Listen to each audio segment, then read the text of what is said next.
Di ruang makan marmer seluas lapangan itu, ibu mertuaku berdiri sambil menuding perutku yang baru berusia 4 bulan. Suaranya menggelegar memantul ke dinding. "Usir perempuan jalang ini dari rumah kami. Dia hamil anak lelaki lain. Bukan darah keluarga kita. Adik iparku, Vanya." Tersenyum di sudut meja. Ia sudah menyiapkan surat pengusiran itu berhari-hari sebelumnya. Semua orang menatapku seakan aku sampah yang tersesat masuk ke istana. Mereka pikir aku akan menangis. Mereka pikir aku akan berlutut memohon. Tapi mereka lupa satu hal. Suamiku, Arkana, hanya menaruh sendoknya perlahan. Ia menatap ibunya dengan mata sedingin baja, lalu berkata dengan tenang, "Kalian berdua yang keluar dari rumah ini. Malam ini juga." Yang tidak mereka ketahui, sejak hari pertama pernikahan kami, setiap detak jantung anak dalam kandunganku ini sudah tercatat rapi oleh tim dokter kepercayaan, Arkana. Dan yang tidak mereka ketahui juga, satu tombol di ponsel suamiku malam itu akan meruntuhkan sebuah kerajaan yang mereka bangun di atas kebohongan dan uang haram. Halo, sahabat semua. Selamat datang kembali di kanal ini. Tempat kita menyaksikan bagaimana kesabaran seorang perempuan bukanlah kelemahan, melainkan senjata paling sunyi yang pernah ada. Sebelum kita mulai, tuliskan di kolom komentar, kalian menyimak dari kota mana. Jangan lupa like, dan subscribe. Karena hari ini, kita akan menyaksikan bersama sebuah keadilan yang datang begitu telak, begitu elegan. Sampai mereka yang menghina tak sempat lagi meminta ampun. Mari kita mulai. Nama saya Kalila. Usia saya 32 tahun. Dulu saya bekerja sebagai analis keuangan di sebuah bank swasta di kawasan Sudirman. Sampai akhirnya saya memilih berhenti demi menjaga kandungan saya. Ini adalah pernikahan kedua saya. Pernikahan pertama saya kandas setelah 5 tahun yang menyakitkan. Dan saya pikir, saya tidak akan pernah lagi percaya pada kata cinta. Saya bukan perempuan yang mudah dijatuhkan. Tapi selama beberapa bulan, di rumah keluarga Wijaya, saya memilih menunduk. Bukan karena takut, melainkan karena saya menyimpan sesuatu yang lebih berharga daripada harga diri sesaat, yaitu nyawa kecil yang tumbuh di dalam tubuh saya. Saya menikah dengan Arkana Wijaya setahun yang lalu. Ia seorang CEO perusahaan properti dan perbankan yang namanya sering muncul di majalah bisnis. Tinggi, tenang, dan memiliki cara memandang orang yang membuat mereka merasa diperhitungkan. Kami bertemu bukan di pesta mewah, melainkan di ruang tunggu rumah sakit saat ibu saya dirawat karena serangan jantung. Dan ibunya juga dirawat di kamar sebelah. Waktu itu saya tidak tahu ia seorang konglomerat. Ia hanya lelaki yang menawari saya secangkir teh hangat di tengah malam yang dingin. Saat saya menangis sendirian di koridor, kami berbincang tentang hal-hal sederhana. Tentang bagaimana rasanya takut kehilangan orang tua. Tentang bagaimana rasanya merasa sendiri meski dikelilingi banyak orang. 3 bulan kemudian, ia melamar saya. Saya sempat ragu. Latar belakang kami terlalu jauh berbeda. Saya hanya anak seorang guru pensiunan dari Klaten. Sementara ia lahir di keluarga yang namanya terukir di gedung-gedung pencakar langit Jakarta. "Aku tidak menikahi latar belakangmu, Kalila," katanya waktu itu. "Aku menikahi caramu memandang dunia. Kamu satu-satunya orang yang menatapku tanpa menghitung berapa isi rekeningku." Saya percaya padanya. Dan untuk pertama kalinya setelah bertahun-tahun, saya berani berharap lagi. Tapi harapan itu tidak datang bersama restu. Ibu mertua saya, Ibu Marlina, menolak saya sejak hari pertama. Ibu Marlina adalah perempuan berusia 60 tahun dengan tatapan yang bisa membekukan ruangan. Ia terbiasa dihormati, terbiasa diikuti, dan terbiasa menganggap bahwa segala hal di dunia ini bisa dibeli dengan uang. Bagi beliau, saya hanyalah perempuan miskin yang beruntung menangkap perhatian putranya. "Anakku bisa mendapatkan perempuan dari keluarga manapun yang ia mau," katanya, di hari pertama saya menginjakan kaki di rumah itu. "Entah bisikan apa yang kamu tiupkan ke telinganya, sampai ia memilih perempuan sepertimu." Saya hanya tersenyum. Saya sudah terbiasa diremehkan. Pernikahan pertama saya mengajarkan itu dengan sangat baik. Di rumah besar itu tinggal pula adik ipar saya, Vanya. Usianya 28 tahun, cantik, dan tidak pernah bekerja sehari pun dalam hidupnya. Ia hidup dari uang kakaknya, mengganti mobil setiap tahun, dan menghabiskan waktunya di butik dan salon. Sejak awal, Fanya memandang saya seperti memandang pengganggu yang datang untuk mencuri warisan. Kakak tahu, kan? Bisik Fanya suatu sore sambil memutar cincin berliannya. Perempuan yang menikahi lelaki kaya setelah bercerai itu selalu punya niat. Aku hanya belum tahu niatmu apa, tapi aku akan tahu. Cepat atau lambat, saya diam. Karena saya tahu, membalas kata-kata seperti itu hanya akan memberi mereka pertunjukan yang mereka nantikan. Bulan-bulan pertama pernikahan saya berjalan dalam keheningan yang tegang. Arkana sering pergi keluar kota untuk urusan bisnis, kadang berhari-hari. Dan setiap kali ia pergi, rumah itu berubah menjadi medan perang yang sunyi, di mana saya adalah satu-satunya sasaran. Ibu Marlina membuat aturan-aturan kecil yang dirancang untuk mempermalukan saya. Saya tidak boleh makan di meja utama bila ada tamu. Saya tidak boleh menyentuh perabot antik kesayangannya. Saya harus bangun sebelum subuh untuk memastikan sarapan tersedia. Meskipun rumah itu memiliki 3 orang koki profesional. Perempuan dari kampung sepertimu harus tahu diri, katanya.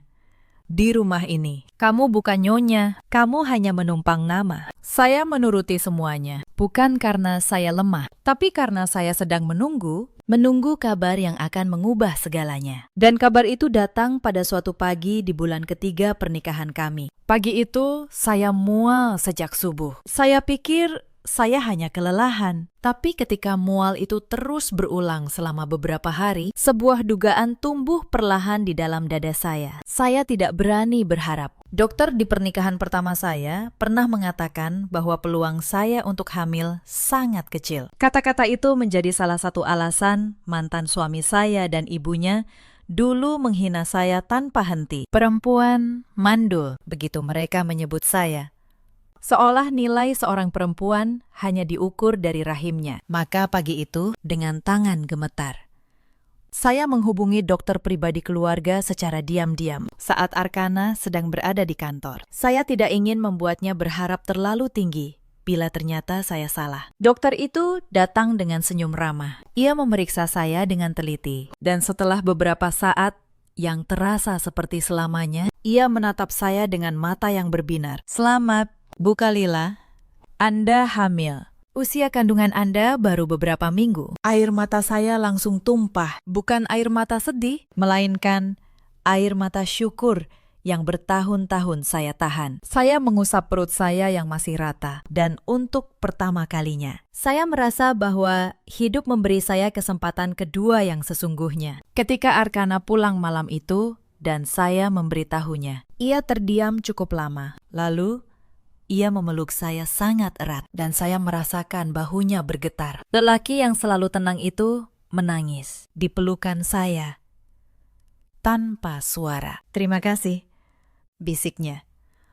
Terima kasih sudah memberi kami keajaiban ini. Malam itu, ia berjanji akan menjaga saya dan anak kami dengan segenap yang ia miliki. Saya tidak tahu bahwa ia menepati janji itu dengan cara yang jauh lebih dalam daripada yang bisa saya bayangkan. Karena keesokan harinya, tanpa memberitahu saya, Arkana memanggil sebuah tim medis khusus dari luar negeri. Setiap pemeriksaan kehamilan saya, setiap detak jantung janin, setiap perkembangan usia kandungan, semuanya dicatat dan diawasi langsung oleh tim itu. Ia menyimpan seluruh rekam medis itu rapat-rapat. Bukan karena curiga pada saya, melainkan karena ia mengenal ibunya. Dan ia tahu badai apa yang akan datang. Sayang sekali, kebahagiaan di rumah itu tidak pernah berumur panjang. Saat kabar kehamilan saya sampai ke telinga Ibu Marlina, wajahnya tidak menunjukkan sukacita sedikit pun. Ia justru menatap perut saya dengan pandangan penuh perhitungan dingin. Hamil,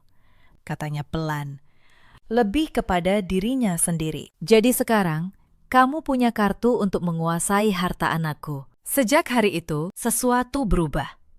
Bukan menjadi lebih baik, melainkan menjadi jauh lebih gelap. Ibu Marlina dan Fanya mulai menyusun sebuah rencana. Sebuah rencana yang jika berhasil tidak hanya akan mengusir saya, tetapi juga menghapus hak anak saya atas apapun. Fanya lah yang pertama kali bergerak. Suatu sore, ia datang ke kamar saya membawa selembar kertas dan senyum kemenangan. "Kakak," katanya manis, "Ibu punya beberapa aturan baru yang harus kakak patuhi setiap hari. Demi kesehatan kandungan kakak," katanya.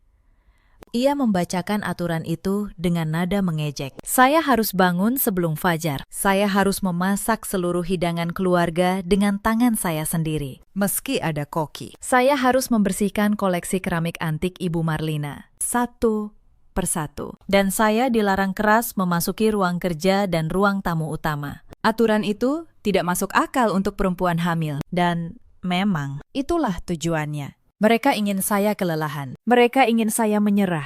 Mereka ingin saya sendiri yang meminta cerai, agar tangan mereka tetap bersih. Kenapa diam?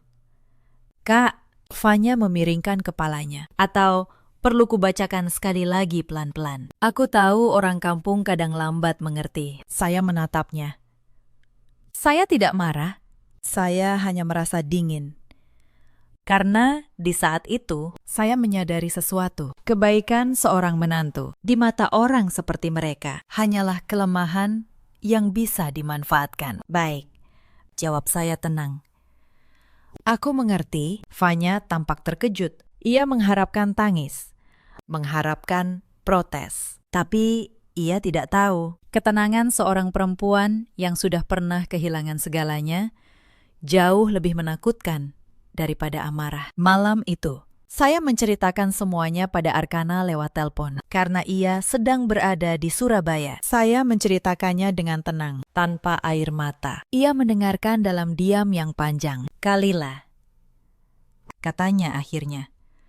Suaranya rendah dan berbahaya. "Turuti dulu semua aturan itu. Jangan melawan. Aku ingin melihat sejauh mana mereka berani. Percayalah padaku. Semua ini akan berakhir, dan mereka yang akan menyesal." Saya tidak sepenuhnya mengerti apa maksudnya waktu itu, tapi saya percaya padanya, dan itu adalah keputusan terbaik yang pernah saya ambil. Hari-hari berikutnya berlalu seperti neraka yang tenang. Setiap subuh, saya bangun dengan perut yang mual dan mulai memasak untuk seluruh keluarga. Tangan saya lecet membersihkan keramik-keramik itu. Punggung saya nyeri, tapi saya bertahan karena saya tahu di suatu tempat yang jauh, suami saya sedang menyiapkan sesuatu. Suatu pagi, saat saya sedang membersihkan koleksi keramik antik itu dengan tangan yang sudah lecet, Fanya diam-diam menyenggol salah satu vas mahal hingga jatuh dan pecah berkeping-keping. Ia langsung menjerit memanggil ibunya. "Bu,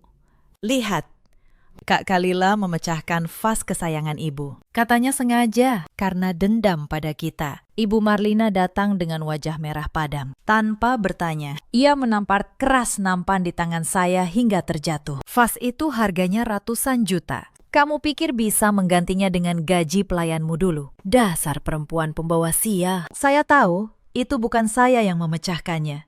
Tapi saya tahu pula, membantah hanya akan memperkeruh keadaan. Maka saya hanya menunduk memungut pecahan itu, sambil menahan air mata dan menahan perut saya yang terasa nyeri karena harus berjongkok terlalu lama. Fanya berdiri di belakang ibunya, tersenyum penuh kemenangan. Malam itu, saya mencatat kejadian itu diam-diam. Tanggal, jam, dan apa yang terjadi. Entah kenapa, saya merasa suatu hari catatan-catatan kecil ini akan berguna. Ternyata firasat saya benar. Ibu Marlina tampaknya kecewa melihat saya tidak kunjung menyerah. Maka ia menaikkan tekanannya. Suatu hari, saat ada tamu-tamu penting berkunjung, ia sengaja mempermalukan saya di depan mereka. "Ini menantu saya," katanya sambil tertawa kecil. "Dulu janda, sekarang menumpang hidup di sini. Maklum, orang susah. Kalau ada kesempatan naik derajat, pasti dikejar mati-matian." Para tamu tertawa canggung. Saya berdiri di sana membawa nampan teh dengan pipi yang terasa panas. Tapi saya tidak menunduk. Saya menatap lurus ke depan dan tersenyum sopan. Salah satu tamu, seorang ibu parubaya berwajah keibuan, tampak tidak nyaman. Ia menatap saya dengan iba, lalu berbisik saat Ibu Marlina berpaling. "Sabar ya, Nak. Perempuan sekuat kamu tidak akan kalah oleh mulut sepedas apapun. Saya tidak tahu siapa ibu itu, tapi kata-katanya menguatkan saya. Belakangan, saya baru tahu. Ibu itu adalah istri seorang notaris tua yang sangat dihormati. Dan pertemuan itu bukanlah kebetulan. Tekanan terus meningkat. Vanya mulai menyebarkan rumor di kalangan keluarga besar bahwa saya perempuan yang licik dan hanya mengincar harta. Ibu Marlina bahkan mulai memanggil-manggil menantu idaman yang lain. Seorang perempuan bernama Regina, anak rekan bisnisnya, yang menurutnya jauh lebih pantas mendampingi Arkana. Regina itu dari keluarga baik-baik. Katanya sengaja keras di meja makan, agar saya mendengar. Cantik, berpendidikan, dan yang penting, rahimnya jelas.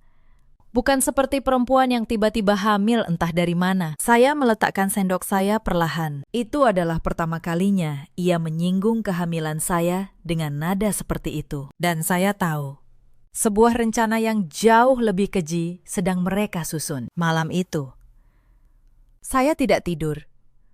Saya mengelus perut saya dan berbisik pada anak saya. Maafkan ibu. Nak, tapi ibu tidak akan membiarkan siapapun merampas hakmu. Bersabarlah, sebentar lagi. Ayahmu sedang pulang. Rencana keji itu mulai terlihat bentuknya beberapa hari kemudian. Ibu Marlina mengundang seorang teman dokter ke rumah. Katanya untuk memeriksa kesehatan saya. Saya curiga sejak awal, karena Arkana sudah punya tim medis sendiri. Tapi saya menuruti sesuai pesan suami saya untuk melihat sejauh mana mereka berani. Dokter itu seorang lelaki berpenampilan rapi dengan tas kulit mengkilap, memeriksa saya dengan tergesa. Ia mengambil sampel darah saya, lalu pergi tanpa banyak bicara. Saya merasakan ada yang tidak beres, tapi saya diam. Beberapa hari kemudian, saya mendengar tanpa sengaja percakapan Vanya di telepon dari balik pintu. Sudah beres? Kok? Katanya sambil terkikik. Dokternya sudah dibayar, hasil tesnya nanti akan menunjukkan bayi itu bukan anak Mas Arkana. Tinggal kita buka di depan semua keluarga, biar dia terusir dengan aib. Uang 200 juta itu sepadan. Jantung saya berhenti sesaat. Mereka memalsukan hasil tes. Mereka berencana menuduh saya berzina di depan seluruh keluarga besar dengan bukti palsu yang sudah mereka beli. Tangan saya gemetar, tapi saya tidak menangis. Saya berjalan pelan ke kamar, mengunci pintu, dan menelpon Arkana. Suara saya bergetar saat menceritakan semuanya. Ia terdiam sejenak. Lalu ia berkata dengan suara yang justru sangat tenang. Bagus, biarkan mereka melakukannya. Kalilah, dengar aku baik-baik. Jangan bongkar apapun. Biarkan mereka menggali lubang mereka sendiri sedalam-dalamnya. Aku pulang lusa. Dan lusa itu, semuanya selesai. Ada sesuatu dalam suaranya yang membuat saya, untuk pertama kalinya sejak lama, merasa benar-benar aman. Tapi 2 hari itu adalah 2 hari terpanjang dalam hidup saya. Keesokan harinya, tekanan mereka mencapai puncak yang tak terbayangkan. Vanya, dengan sengaja, menumpahkan air panas ke lantai dapur, tepat di jalur yang biasa saya lewati. Lalu berpura-pura tidak tahu. Saya nyaris terpeleset dengan perut saya. Untung saya berpegangan pada meja tepat waktu. Ia hanya berdiri di ambang pintu, menatap dengan senyum tipis. Ups, hati-hati, Kak. Lantai licin. Kasihan sekali kalau terjadi apa-apa dengan bayimu, kan? Saat itu, saya mengerti. Mereka tidak hanya ingin mengusir saya. Sebagian dari mereka bahkan tidak keberatan bila anak saya tidak selamat. Bagi mereka, anak itu adalah ancaman terhadap warisan. Dan warisan lebih berharga daripada nyawa. Saya menelpon Arkana lagi. Dan untuk pertama kalinya, saya menangis di telepon. Aku takut, Mas, bisik saya. Bukan untuk diriku, untuk anak kita. Suara di ujung telepon itu berubah. Kelembutan menghilang, digantikan sesuatu yang dingin dan mengerikan. Kalilah, katanya, kunci kamarmu malam ini. Jangan makan apapun yang mereka sajikan. Besok pagi aku pulang. Dan mulai besok, tidak ada seorang pun yang akan berani menyentuh sehelai pun rambutmu. Aku janji. Saya tidak tahu saat itu bahwa selama berminggu-minggu Arkana tidak benar-benar sibuk dengan bisnis, ia sedang mengumpulkan sesuatu yang lain. Ia sedang bekerja sama dengan pihak berwajib. Dan malam sebelum ia pulang, sebuah truk kecil berisi tim audit independen dan beberapa penyidik diam-diam telah bersiap di sebuah hotel dekat rumah kami. Yang mereka kira sebagai perempuan lemah tak berdaya, ternyata adalah umpan paling sempurna yang pernah dipasang. Sementara menunggu Arkana pulang, tekanan di rumah itu justru semakin menjadi-jadi. Ibu Marlina, yang tampaknya sudah tidak sabar ingin menyingkirkan saya, mulai memutus segala hal yang bisa membuat saya bertahan. Ia memerintahkan agar kartu belanja rumah tangga yang biasa saya pegang untuk keperluan kehamilan dicabut. Untuk apa perempuan yang mau diusir masih diberi uang? Katanya dingin di depan para pembantu. Sengaja agar saya dengar. Kalau lapar, makan saja nasi sisa di dapur. Perempuan kampung kan sudah biasa. Saya tidak membantah.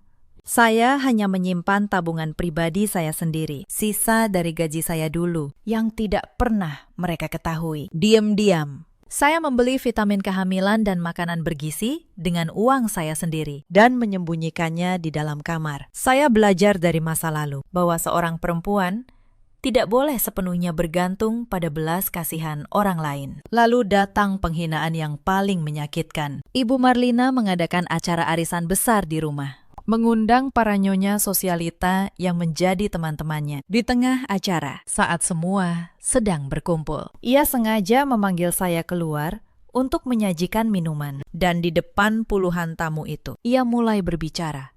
Ibu-ibu sekalian, kenalkan. Ini menantu saya, katanya dengan senyum manis yang beracun. Dia janda yang sekarang hamil, tapi jujur saja, saya ragu itu benar anak putra saya. Perempuan yang datang dari bawah begini, siapa yang tahu masa lalunya? Kan? Para nyonya itu tertawa dan berbisik-bisik. Saya berdiri di sana, membawa nampan, dengan wajah yang terasa terbakar. Beberapa dari mereka menatap saya dengan pandangan merendahkan, seolah saya benar-benar seperti yang dituduhkan. Namun, di antara semua tatapan menghina itu, ada satu perempuan yang menatap saya berbeda. Ia adalah ibu paruhbaya berwajah keibuan yang pernah membisikkan kata penguat kepada saya dulu, istri sang notaris. Ia tidak ikut tertawa. Ia hanya menatap Ibu Marlina dengan pandangan yang sulit saya artikan saat itu, lalu menatap saya dengan lembut, seolah ingin berkata, bertahanlah sedikit lagi. Belakangan, saya baru mengerti. Kehadiran perempuan itu di acara-acara Ibu Marlina bukanlah kebetulan. Suaminya, sang notaris, sudah lama bekerja diam-diam bersama Arkana untuk mengumpulkan bukti. Dan setiap penghinaan yang saya terima, tanpa saya sadari, sedang menjadi saksi yang memperkuat kasus mereka. Malam itu, saya menangis diam-diam di kamar. Bukan karena saya menyerah, tetapi karena lelah. Lelah harus terus kuat setiap hari. Saya mengelus perut saya dan berbisik. Sedikit lagi. Nak, ayahmu bilang sedikit lagi. Malam terakhir, sebelum semuanya terbongkar, Ibu Marlina mengumumkan sebuah makan malam keluarga besar untuk keesokan harinya. Ia mengundang seluruh sanak saudara, para paman dan bibi sepupu. Bahkan beberapa rekan bisnis penting. Katanya, ada pengumuman penting yang harus disampaikan. Fanya membisikkan sesuatu ke telinga saya sambil lewat. Besok, hidupmu berakhir. Kak, nikmati malam terakhirmu sebagai nyonya palsu. Saya hanya tersenyum, karena besok memang ada sesuatu yang akan berakhir. Hanya saja, bukan hidup saya. Malam itu, saya duduk di tepi tempat tidur, mengelus perut saya. Di kejauhan, saya mendengar tawa Ibu Marlina dan Fanya di ruang bawah, merencanakan pertunjukan penghinaan mereka. Mereka sudah begitu yakin akan menang, sampai mereka lupa bertanya satu hal sederhana. Mereka lupa bertanya, mengapa Arkana begitu tenang selama ini? Dan mereka tidak pernah tahu bahwa ketenangan seorang lelaki yang mencintai istrinya adalah hal paling berbahaya di dunia ini. Keesokan malamnya, ruang makan itu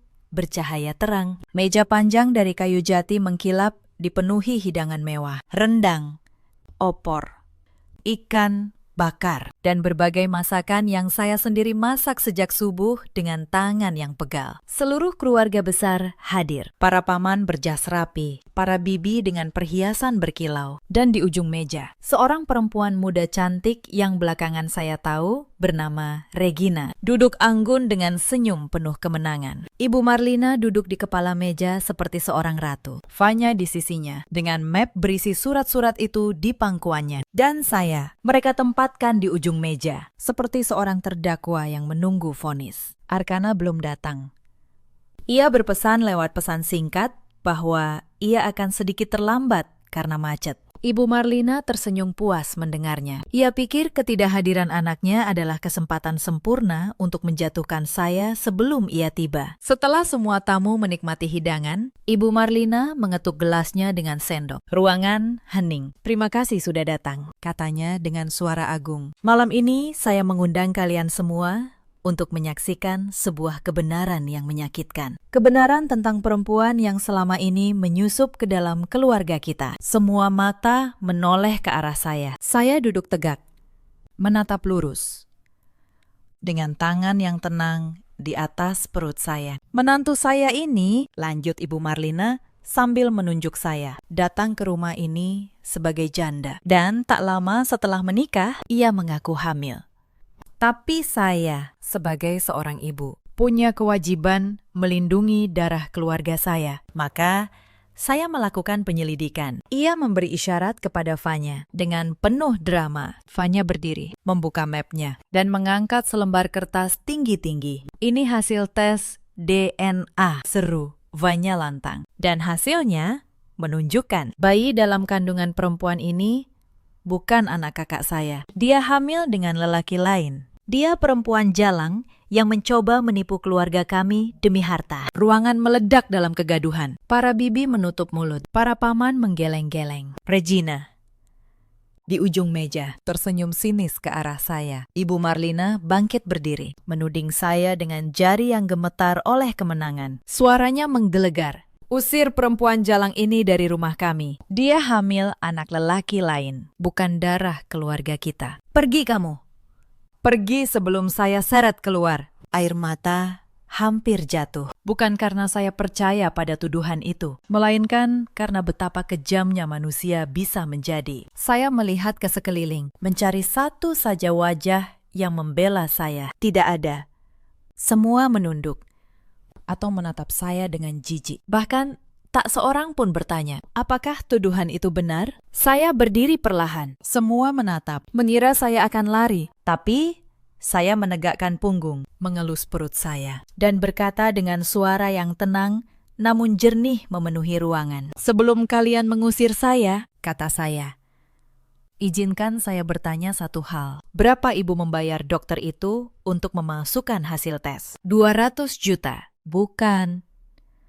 Wajah Fanya berubah pucat seketika. Ibu Marlina tergagap. Kamu bicara apa? Jangan mengarang cerita untuk menyelamatkan dirimu." Dan tepat pada saat itulah, pintu ruang makan terbuka lebar. Arkana berjalan masuk. Ia tidak sendirian. Di belakangnya, beberapa orang berpakaian formal mengikuti, membawa map-map tebal dan sebuah koper hitam. Wajah Arkana tenang, tapi matanya menyimpan badai. Seluruh ruangan terdiam. Ibu Marlina memaksakan senyum. "Arkana, nak, kamu datang tepat waktu. Ibu baru saja membuktikan bahwa istrimu ini berhenti." "Bu," dua kata itu diucapkan dengan pelan, tapi memotong seluruh ruangan seperti pisau. Arkana berjalan mendekat, berdiri di samping saya, dan menggenggam tangan saya erat. "Aku sudah mendengar semuanya dari luar," katanya.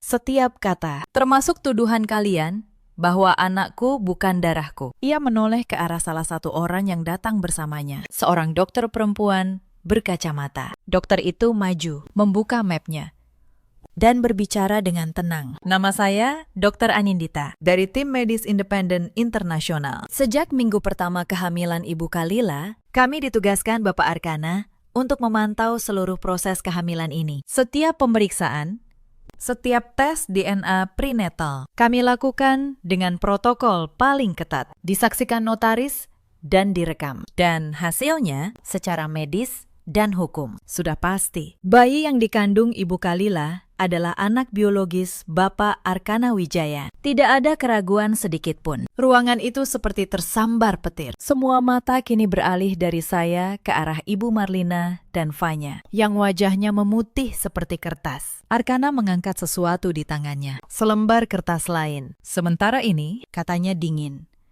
Adalah hasil tes palsu yang kalian beli, dokter yang kalian sewa. Namanya sudah kami serahkan ke pihak berwajib. Ia mengaku menerima 200 juta rupiah dari Fanya untuk memalsukan dokumen medis. Pemalsuan dokumen dan pencemaran nama baik. Itu pidana. Bu, Ibu Marlina terhuyung ke belakang, mencengkeram sandaran kursi. Arkana, kamu membela perempuan asing ini di depan ibu kandungmu sendiri. Perempuan asing. Arkana tertawa pahit. Bu, perempuan ini adalah istriku, ibu dari anakku. Dan selama berbulan-bulan, ia diperlakukan sebagai pembantu di rumah ini. Disuruh bangun subuh dengan perut hamil.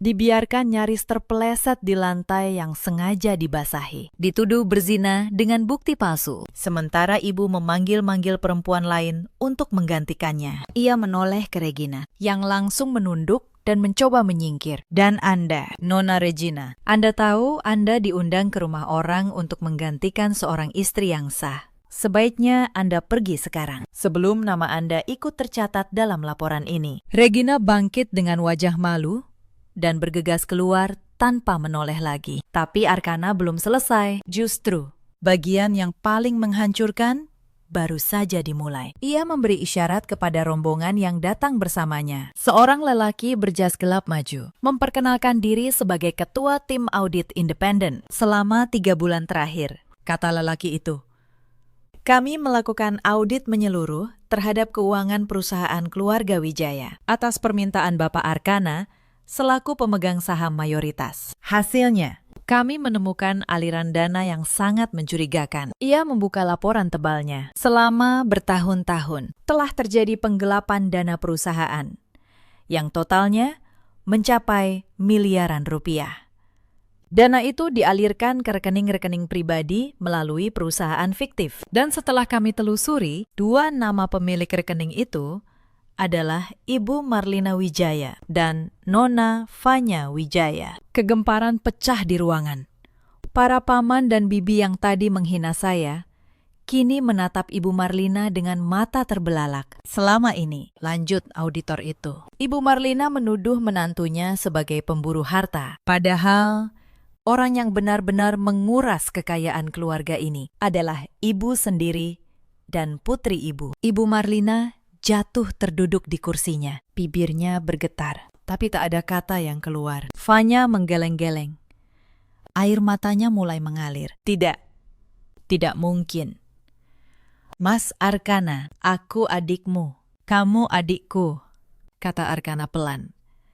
Dan untuk pertama kalinya, suaranya bergetar oleh kesedihan yang nyata. Itulah yang paling menyakitkan. Aku memberimu segalanya. Vanya, rumah, mobil, uang, kepercayaan. Dan kamu memakainya untuk mencoba membunuh anakku. Kata membunuh itu menggantung di udara seperti pisau. Arkana mengeluarkan sebuah ponsel dan memutar sebuah rekaman. Suara Fanya terdengar jelas di seluruh ruangan. Sedang berbicara dengan seseorang. Pastikan dia terpeleset di tangga. Bikin seperti kecelakaan. Kalau bayinya gugur, dia pasti akan diusir tanpa perlawanan. Wajah Fanya benar-benar hancur. Ia menutup wajahnya dengan kedua tangan. Percobaan pembunuhan berencana terhadap ibu hamil, kata seorang penyidik yang sejak tadi berdiri di belakang. Ditambah penggelapan dana dan pemalsuan dokumen. Ibu Marlina Wijaya, Nona Fanya Wijaya, kalian harus ikut kami ke kantor untuk pemeriksaan. 2 petugas maju. Ibu Marlina, perempuan yang beberapa menit lalu duduk seperti ratu, kini berdiri dengan tubuh gemetar. Dipapah keluar dari ruang makannya sendiri. Fanya menangis histeris, memanggil-manggil nama kakaknya, memohon ampun. Tapi para penyidik tidak menghentikan langkah mereka. Saat melewati saya, Ibu Marlina berhenti sejenak. Ia menatap saya dengan mata yang penuh kebencian dan penyesalan yang bercampur. Kamu merencanakan semua ini. Saya menggeleng pelan. Tidak. Bu, saya tidak merencanakan apapun. Saya hanya bertahan hidup. Ibulah yang menggali lubang ini. Sejak hari pertama, ibu memilih membenci daripada mengenal saya. Ia tidak menjawab. Ia hanya menunduk dan membiarkan dirinya dituntun keluar. Ruangan yang tadi penuh tawa penghinaan, kini sunyi. Para tamu yang tadi menghakimi saya, kini tak berani menatap mata saya. Satu persatu, mereka pergi dengan wajah malu. Arkana menoleh ke arah saya. Badai di matanya sudah reda, digantikan kelembutan yang selalu saya kenal. Ia berlutut di depan saya, meletakkan tangannya dengan hati-hati di perut saya, dan berbisik. Maafkan aku, Kalila. Maaf, karena aku membiarkanmu menderita selama ini. Aku harus membiarkan mereka menunjukkan wajah asli mereka, agar keadilan bisa menjeratnya dengan sempurna. Tapi aku bersumpah, tidak akan pernah lagi ada air mata di wajahmu karena keluargaku. Saya menunduk, memegang wajahnya, dan air mata saya jatuh. Kali ini, air mata lega. Malam itu, untuk pertama kalinya sejak menikah, rumah besar itu terasa seperti rumah, tanpa tatapan menghina, tanpa bisikan tajam. Hanya saya, Arkana, dan hening yang damai. Tapi perjalanan menuju keadilan yang utuh belum selesai. Beberapa hari kemudian, saya baru memahami betapa jauh Arkana telah menyiapkan semuanya. Ternyata, notaris tua yang istrinya pernah membisikkan kata-kata penguat kepada saya di tengah penghinaan itu adalah orang kepercayaan Arkana. Sejak awal, Arkana sudah menaruh curiga pada aliran dana perusahaan. Ia diam-diam mengumpulkan bukti, sambil menunggu ibunya dan adiknya melakukan kesalahan yang cukup besar untuk menjerat mereka secara hukum. Aku tidak ingin sekedar mengusir mereka. Kalila, katanya suatu malam.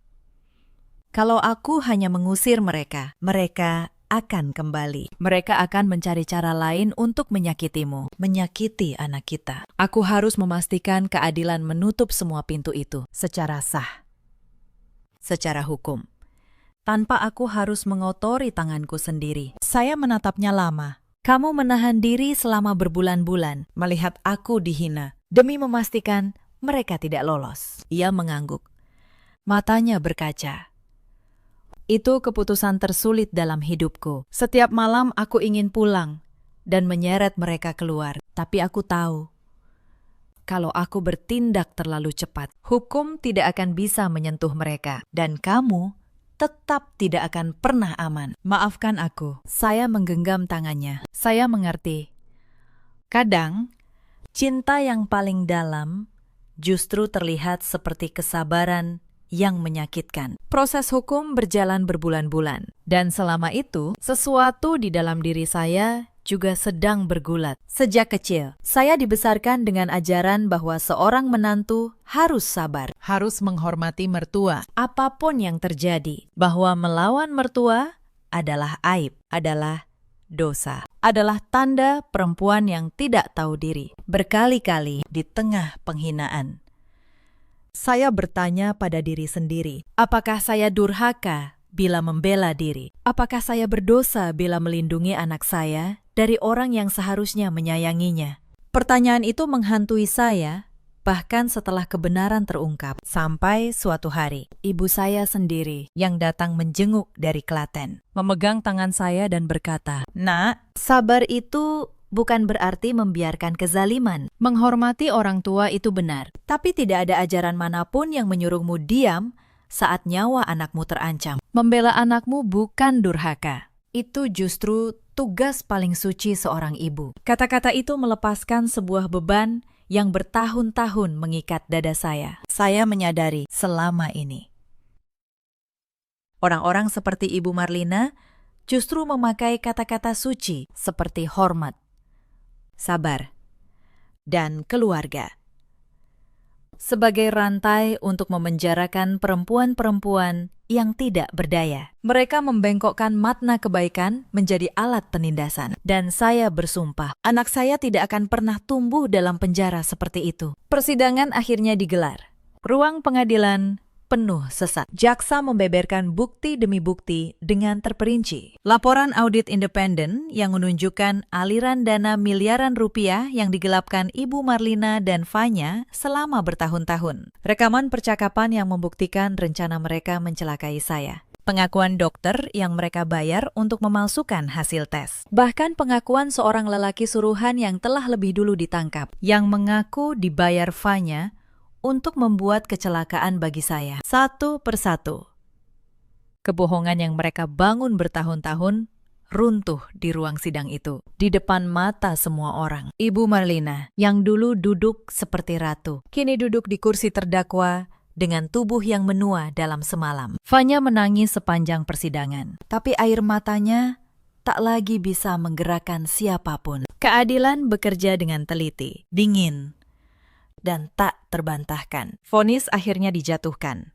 Keduanya dinyatakan bersalah atas penggelapan dana, pemalsuan dokumen, dan percobaan pembunuhan berencana. Mereka dijatuhi hukuman penjara yang berat, ditambah kewajiban mengembalikan seluruh dana yang mereka gelapkan. Seluruh aset yang mereka peroleh dari uang haram itu disita. Saya tidak merasa menang. Saya hanya merasa lega. Karena keadilan akhirnya memihak kebenaran. Saat itu, di hari terakhir persidangan, terjadi sesuatu yang tidak saya duga. Ketika sidang usai, Fanya dengan tangan di borgol berhenti sejenak di dekat saya. Wajahnya sembab. Semua kesombongannya sudah hilang. Kak Kalila, bisiknya serak. Aku menyesal. Aku tidak berharap kamu memaafkanku, tapi aku menyesal. Saya menatapnya. Di dalam dada saya tidak ada lagi amarah, hanya rasa kasihan yang tenang. Aku tidak akan berpura-pura bahwa lukanya sudah sembuh. Fanya, kata saya, tapi aku memilih untuk tidak membawa kebencian ini sepanjang hidupku. Kebencian hanya akan meracuni diriku. Dan aku tidak mau anakku lahir dari ibu yang penuh dendam. Jalani hukumanmu. Dan kalau suatu hari kamu benar-benar berubah, mungkin saja ada jalan yang lebih baik untukmu. Ia menangis dan mengangguk, lalu dituntun pergi. Saya tidak memaafkan untuk membebaskan mereka. Saya memaafkan untuk membebaskan diri saya sendiri. Bulan-bulan berikutnya berjalan seperti musim yang perlahan menghangat. Rumah besar yang dulu terasa seperti penjara, kini berubah menjadi tempat yang penuh ketenangan. Arkana mengubah banyak hal. Ia menghentikan gaya hidup mewah yang dulu dipaksakan ibunya. Dan, bersama saya, ia membangun rumah yang sederhana dalam kehangatannya, meski tetap besar dalam ukurannya. Saya tidak ingin hanya menjadi istri yang bergantung sepenuhnya pada suami. Luka masa lalu mengajarkan saya betapa berbahayanya bila seorang perempuan tidak memiliki apapun yang benar-benar miliknya sendiri. Maka, dengan dukungan penuh Arkana, saya kembali menekuni bidang yang saya cintai.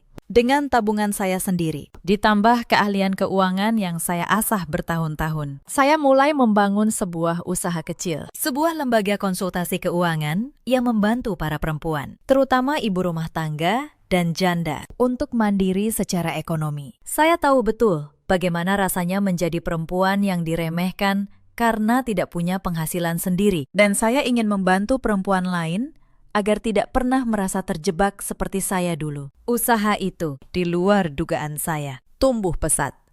Ternyata, banyak sekali perempuan di luar sana yang membutuhkan uluran tangan seperti itu. Nama saya perlahan dikenal, bukan sebagai istri seorang CEO, melainkan sebagai Kalila, perempuan yang membantu perempuan lain berdiri di atas kaki mereka sendiri. Arkana bangga pada saya. Ia sering berkata bahwa perempuan yang dulu dihina sebagai penumpang di rumah ini ternyata adalah orang yang paling banyak memberi. Dan akhirnya, hari yang paling saya nantikan pun tiba. Di sebuah pagi yang cerah, setelah perjuangan panjang di ruang bersalin, saya mendengar tangisan pertama anak saya. Seorang bayi laki-laki yang sehat, dengan jari-jari mungil dan mata yang saat ia membukanya untuk pertama kali terlihat begitu mirip dengan ayahnya. Arkana menggendongnya dengan tangan bergetar. Air mata mengalir di pipinya, tanpa ia coba sembunyikan. Terima kasih, bisiknya pada saya berulang kali. Terima kasih, kalilah.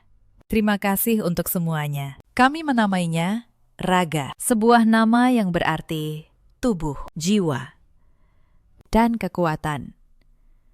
Karena anak ini, bahkan sebelum ia lahir, sudah menjadi sumber kekuatan bagi saya untuk bertahan melewati badai paling gelap dalam hidup saya. Waktu terus berjalan. Setahun kemudian, di ruang keluarga yang dipenuhi cahaya matahari sore, saya duduk memandangi Arkana yang sedang bermain dengan Raga kecil. Anak itu tertawa lepas saat ayahnya mengangkatnya tinggi-tinggi. Tawa yang begitu murni dan menggemaskan hingga memenuhi seluruh ruangan. Saya menatap mereka dengan rasa syukur yang mengalir deras di dada. Saya teringat kembali pada masa-masa kelam itu. Saat saya diinjak-injak oleh mantan suami di pernikahan pertama. Saat saya dihina tanpa henti oleh mertua saya. Saat saya difitnah dengan begitu keji di meja makan rumah ini. Hanya setahun yang lalu. Saat saya nyaris kehilangan segalanya karena kelicikan orang-orang yang seharusnya menjadi keluarga. Namun kini, ruangan yang sama itu dipenuhi tawa bahagia dan kedamaian yang mutlak.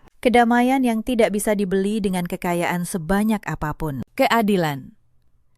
Ternyata, sungguh bekerja dengan cara yang paling teliti untuk mengangkat derajat orang-orang yang bersabar dalam kebenaran. Sementara di suatu tempat yang jauh, tertutup, dan suram. Keadilan itu berwujud sebagai hukuman yang perlahan-lahan menguras air mata dan penyesalan orang-orang yang dulu begitu angkuh. Cerita ini mengajarkan kita banyak hal, bahwa kesabaran bukanlah kelemahan. Selama kita tahu kapan harus berhenti diam, bahwa harga diri seorang perempuan tidak bisa dibeli, tidak bisa direndahkan, dan tidak bisa dihapus oleh mulut sepedas apapun. Bahwa membela anak dan diri sendiri dari kezaliman bukanlah dosa, melainkan keberanian yang paling suci. Dan bahwa kebenaran, sepahit dan selama apapun ia terkubur, pada akhirnya akan selalu menemukan jalannya untuk terungkap ke permukaan. Di luar sana, ada banyak perempuan yang mungkin sedang berada di posisi saya dulu, merasa sendirian, dihina, dianggap tidak berharga di rumah yang seharusnya melindungi mereka. Kepada kalian semua, saya ingin berkata, jangan pernah menukar keselamatan dan harga diri kalian demi sebuah kata keluarga yang justru dipakai untuk menindas. Menghormati itu benar, tapi menghormati bukan berarti menghancurkan diri sendiri. Ada pula banyak suami di luar sana yang memilih diam saat istri mereka disakiti. Dan ada juga suami seperti Arkana yang membela dengan cara yang tenang namun tak tergoyahkan. Semoga kalian menemukan atau menjadi yang kedua. Dalam hidup, kita selalu punya pilihan. Kita bisa memilih untuk hancur oleh luka atau bangkit karenanya. Kita bisa memilih membalas kejahatan dengan kejahatan atau membiarkan kebenaran dan keadilan bekerja sambil menjaga hati kita tetap bersih. Saya memilih yang kedua, dan itu adalah pilihan terbaik dalam hidup saya. Bagaimana dengan kalian? Jika kalian berada di posisi saya, apakah kalian akan bertahan dan melawan dengan cara yang bermartabat atau memilih pergi? Tuliskan jawaban kalian di kolom komentar. Ceritakan juga kisah kalian, karena mungkin cerita kalian akan menjadi kekuatan bagi perempuan lain yang sedang berjuang di luar sana. Terima kasih sudah menemani cerita ini sampai akhir. Sampai jumpa di kisah berikutnya.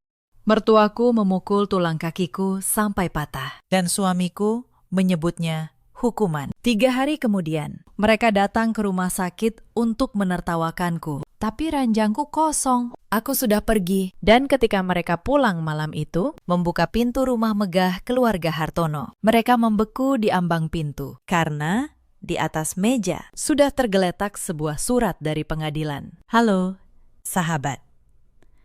Selamat datang kembali di kanal ini. Kalau kisah malam ini menyentuh hatimu, tinggalkan satu kata di kolom komentar dan temani saya sampai akhir. Karena ini bukan cerita tentang dendam. Ini cerita tentang seorang perempuan yang akhirnya berhenti memohon. Nama saya Anindya Maheswari, 32 tahun. Saya bekerja sebagai auditor di sebuah kantor akuntan di kawasan Sudirman. Sudah 7 tahun saya menikah. Dan selama 7 tahun itu, saya belajar satu hal pahit. Bahwa rumah yang paling mewah pun bisa terasa seperti penjara. Rumah keluarga Hartono berdiri di menteng. 2 lantai, pagar tinggi, taman yang selalu rapi. Dari luar, orang akan mengira penghuninya hidup bahagia. Tetangga memanggil keluarga ini keluarga terhormat. Hanya saya yang tahu apa yang terjadi di balik tembok itu. Suami saya, Reza Hartono, 37 tahun. Dulu,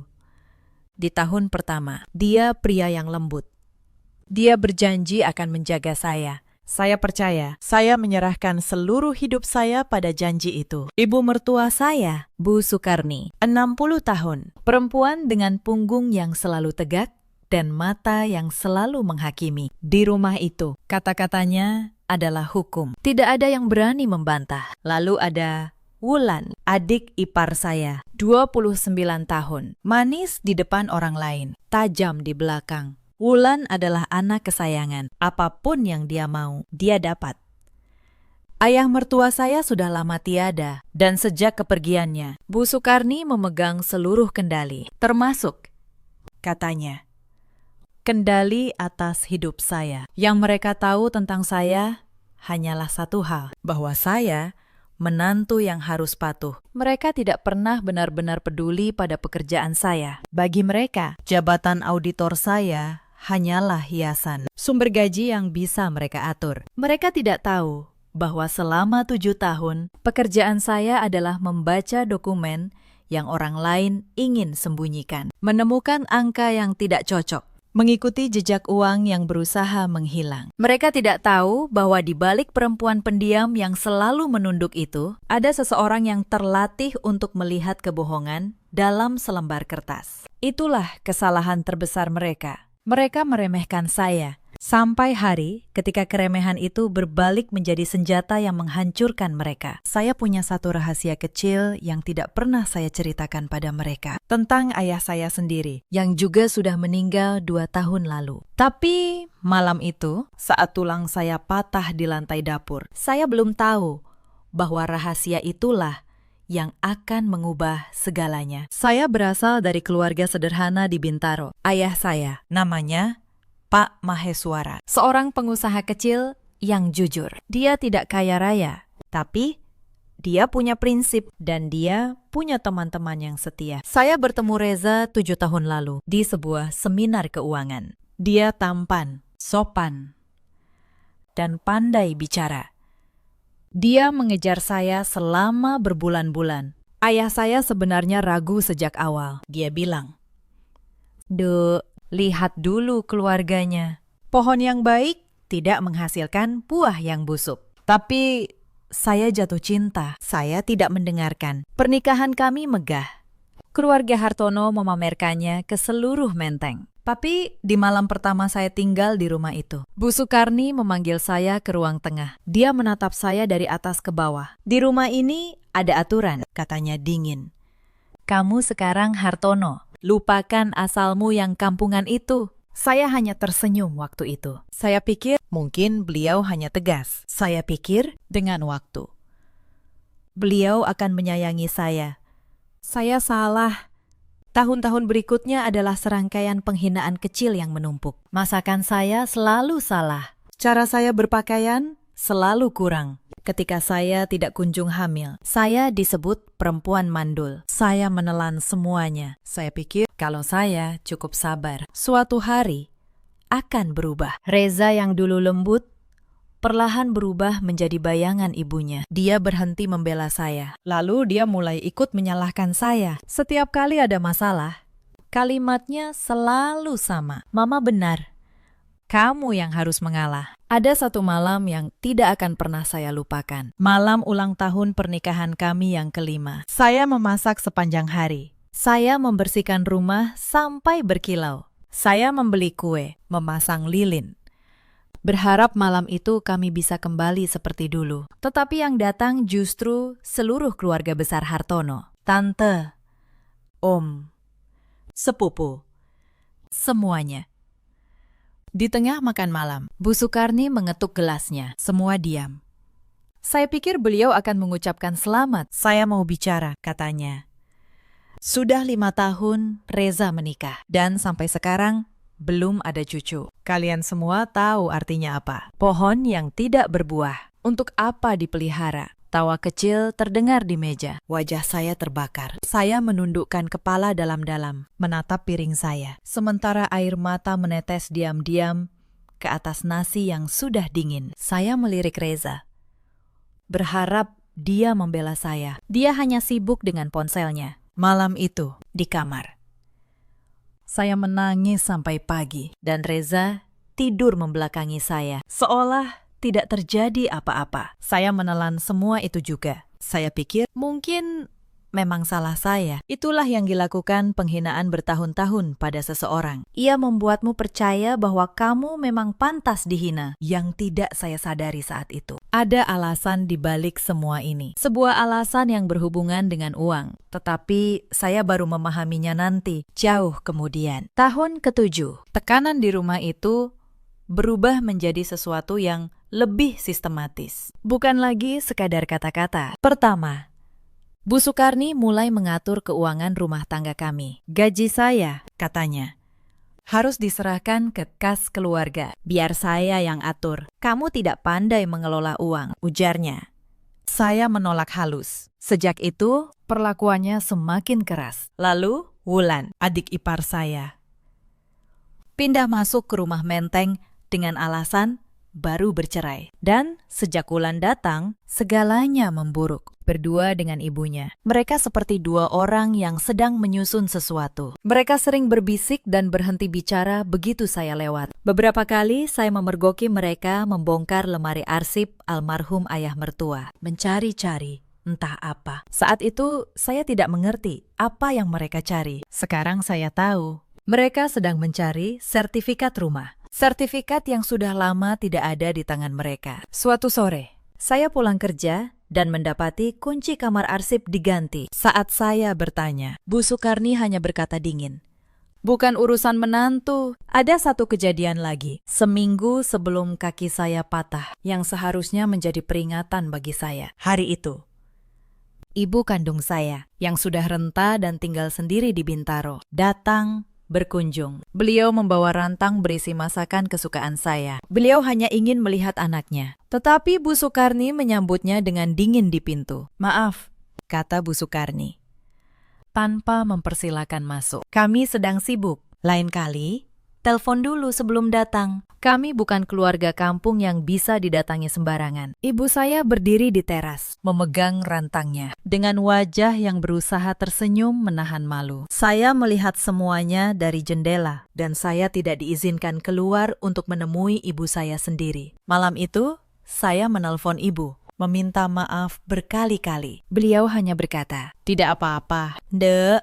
Yang penting, kamu bahagia." Tetapi saya tahu, beliau menangis di ujung telepon. Saya menelan amarah itu, seperti yang selalu saya lakukan. Tetapi malam itu, untuk pertama kalinya, sebuah pikiran melintas. Pikiran bahwa kesabaran saya mungkin bukan kebaikan, melainkan kepengecutan. Bahwa dengan terus diam, saya membiarkan orang-orang yang saya cintai ikut terluka. Pikiran itu belum menjadi keputusan, tetapi ia adalah benih. Malam itu juga, saya membuka kembali sebuah kotak lama yang saya simpan di lemari. Kotak peninggalan ayah saya. Di dalamnya ada foto-foto lama, sebuah jam tangan tua, dan secarik surat yang dulu beliau tulis untuk saya di hari pernikahan. Saya membaca surat itu lagi, untuk kesekian kalinya. "Anakku," tulis ayah saya, "hidup akan menguji kelembutanmu. Tetapi ingat, menjadi lembut bukan berarti membiarkan dirimu diinjak. Air yang paling tenang pun, jika dibendung terlalu lama, akan menjebol tanggul. Jadilah baik, tetapi jangan pernah jadi lemah." Saya menutup surat itu dan menyimpannya kembali. Saat itu saya belum tahu seberapa benar kata-kata beliau. Saya belum tahu bahwa ayah saya, bahkan setelah tiada, sudah menyiapkan tanggul yang akan menjebol seluruh kesombongan keluarga Hartono. Dan benih itu akan tumbuh beberapa hari kemudian di lantai dapur yang dingin. Tekanan demi tekanan itu seperti tali yang ditarik makin kencang, dan saya tanpa sadar sedang berjalan menuju malam di mana tali itu akhirnya putus. Malam itu, semuanya dimulai dari sepiring masakan. Saya pulang kerja larut, badan saya lelah. Di meja makan, Bu Sukarni sudah duduk dengan wajah keruh. Sayur yang saya masak siang tadi, katanya, terlalu asin, Bu. Mungkin sedikit garamnya. Kata saya, hati-hati, tidak baik untuk tekanan darah Ibu. Itu saja, hanya kalimat itu. Tetapi bagi Bu Sukarni, itu adalah perlawanan. Wajahnya merah. Dia bangkit, mengambil gilingan adonan kayu yang berat dari rak dapur. Beraninya kamu mengatur saya di rumah saya sendiri. Pukulan pertama mengenai lengan saya. Saya terhuyung. Pukulan kedua mengenai paha. Saya berlutut. Dan pukulan ketiga, dia ayunkan ke kaki kiri saya dengan seluruh tenaganya. Saya mendengar suaranya. Suara retakan. Tulang saya patah. Rasa sakit itu menjalar seperti sengatan listrik ke seluruh tubuh. Saya jatuh tersungkur di lantai dapur yang dingin. Pandangan saya kabur oleh air mata. Saya tidak bisa menggerakkan kaki saya. Sama sekali tidak bisa. Biar kamu belajar. Desis Bu Sukarni. Napasnya terengah. Biar kamu belajar untuk tutup mulut. Dari pintu dapur, saya melihat Reza berdiri. Suami saya. Dia menatap saya yang tergeletak di lantai dengan kaki yang patah. Dan wajahnya tidak menunjukkan apa-apa. Hanya ketidaksabaran. Tapi malam itu, dia belum tahu satu hal. Bahwa lantai dingin tempat saya tergeletak ini sebentar lagi akan menjadi tempat semuanya berbalik. Reza. Panggil saya dengan suara hampir habis. Kakiku. Tolong bawa aku ke rumah sakit. Reza berjalan mendekat, tapi dia tidak berlutut untuk melihat luka saya. Dia berjongkok, mencengkeram dagu saya dengan kasar, memaksa saya menatapnya. Sudah berapa kali ku bilang, kamu harus patuh, katanya. Suaranya tenang, dan itu justru menakutkan. Mama sudah tua. Tidak bisakah kamu mengalah sedikit? Saya menatapnya. Tidak percaya.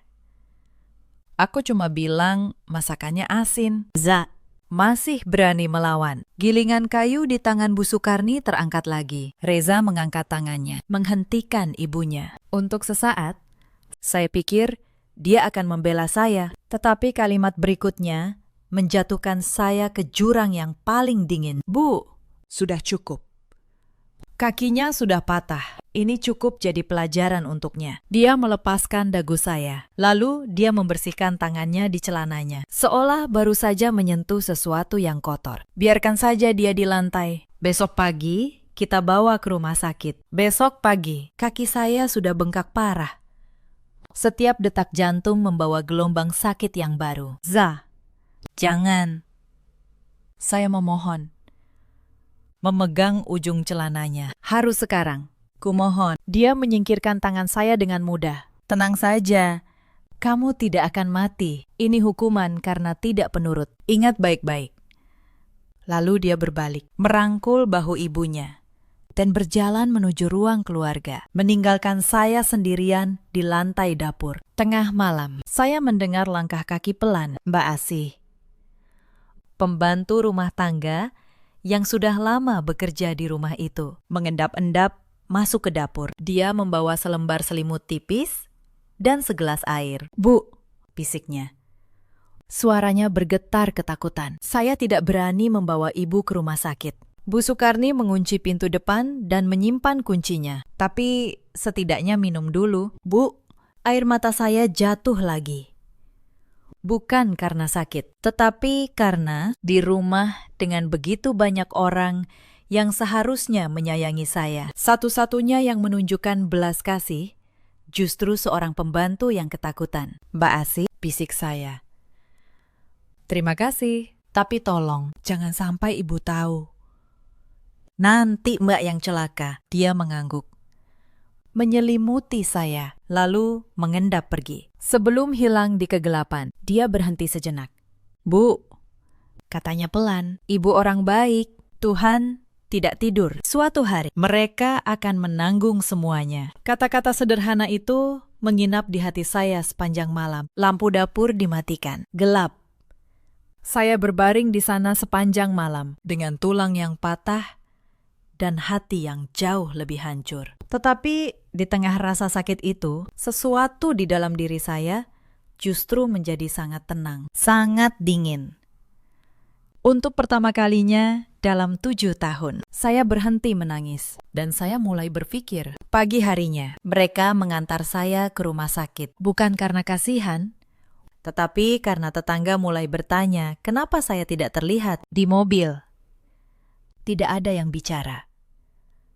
Wulan, adik ipar saya, ikut duduk di depan. Sesekali dia melirik ke belakang, ke arah saya. Dengan tatapan yang sulit saya jelaskan. Bukan kasihan, lebih seperti orang yang sedang menghitung sesuatu. Dokter di rumah sakit memasang gips di kaki saya. Patah di 2 titik, katanya. Butuh operasi kecil, butuh istirahat berminggu-minggu. Saat dokter bertanya bagaimana ini terjadi, Bu Sukarni cepat menyahut. Dia jatuh di tangga. Ceroboh sekali menantu saya ini. Saya diam. Tetapi saya melihat seorang suster muda di sudut ruangan. Namanya Mariati. Tertulis di seragamnya. Dia menatap gips saya, lalu menatap wajah Bu Sukarni, lalu menatap saya. Dan dalam tatapan itu, saya tahu dia tidak percaya sedikit pun pada cerita tangga itu. Ketika keluarga Hartono keluar sebentar untuk mengurus administrasi, Suster Mariati mendekat. Dia berpura-pura merapikan selimut saya. Bu, bisiknya pelan.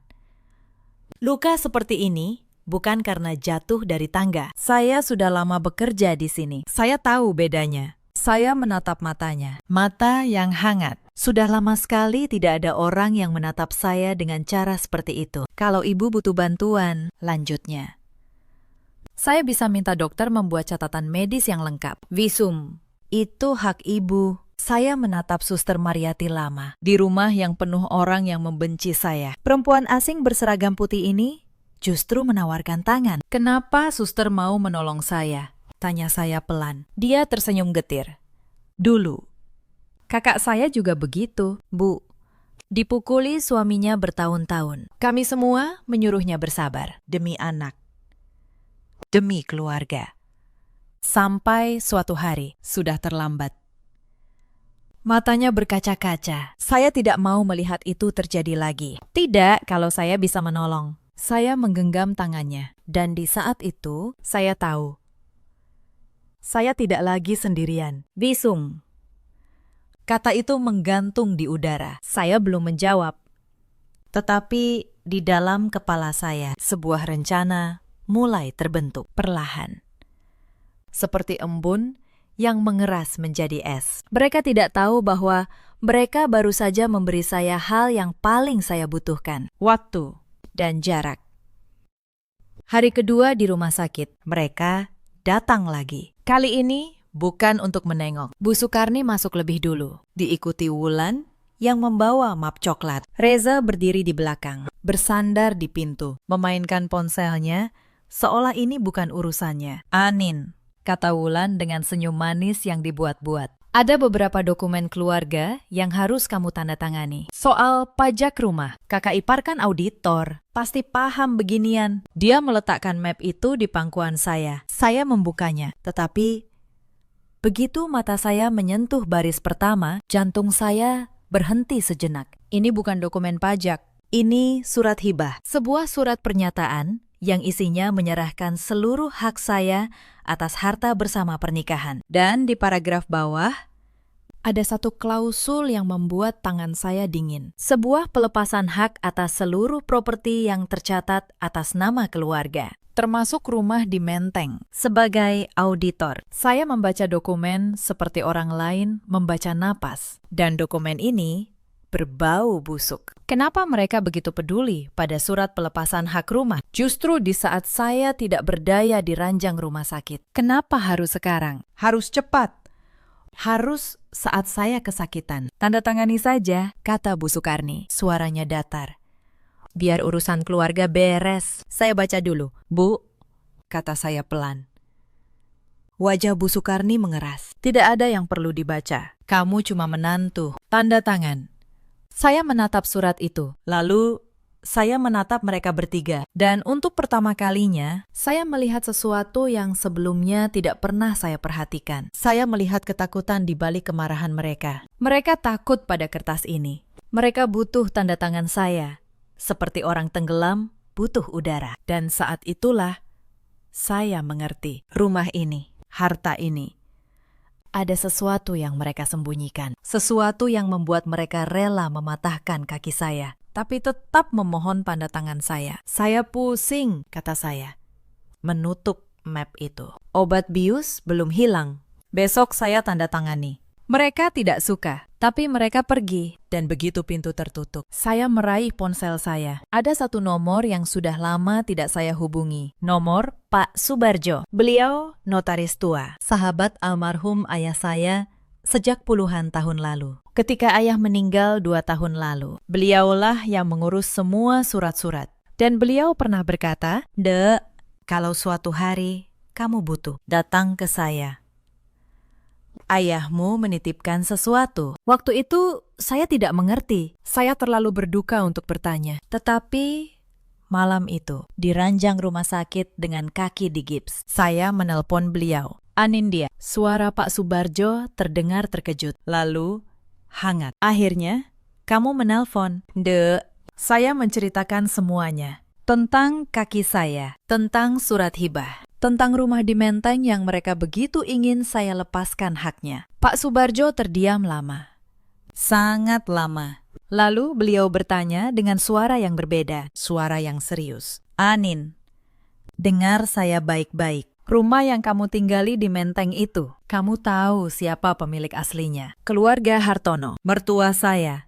"Bukan," kata Pak Subarjo pelan. "Bukan lagi." Dan malam itu, di telepon, Pak Subarjo menceritakan sesuatu yang membuat seluruh tubuh saya dingin. Bertahun-tahun lalu, jauh sebelum saya menikah, almarhum ayah mertua saya, Pak Hartono, pernah berada dalam kesulitan keuangan yang besar. Bisnisnya hampir bangkrut dan orang yang menolongnya, meminjamkan uang dalam jumlah sangat besar, adalah ayah saya sendiri, Pak Maheswara. Sebagai jaminan, Pak Hartono menyerahkan sertifikat rumah Menteng itu kepada ayah saya. Hitam di atas putih, sah secara hukum, melalui Pak Subarjo. Utang itu tidak pernah lunas. Pak Hartono meninggal sebelum sempat melunasinya. Dan keluarga Hartono, entah karena malu atau karena serakah, menyembunyikan fakta itu selama bertahun-tahun. Secara hukum, rumah Menteng itu sudah menjadi milik ayah saya sejak lama. Dan ketika ayah saya meninggal, beliau mewariskannya pada satu orang, pada saya. "Ayahmu tahu kamu menikah ke keluarga itu," kata Pak Subarjo. Suaranya bergetar. "Dia tahu kamu akan disakiti. Dia bilang pada saya, simpan dulu wasiat ini. Jangan beritahu Anin sampai dia benar-benar membutuhkannya. Sampai dia siap berdiri sendiri." Air mata saya jatuh. Bukan karena sakit di kaki, tetapi karena bahkan dari alam lain, ayah saya masih melindungi saya. "Pakistan," kata saya.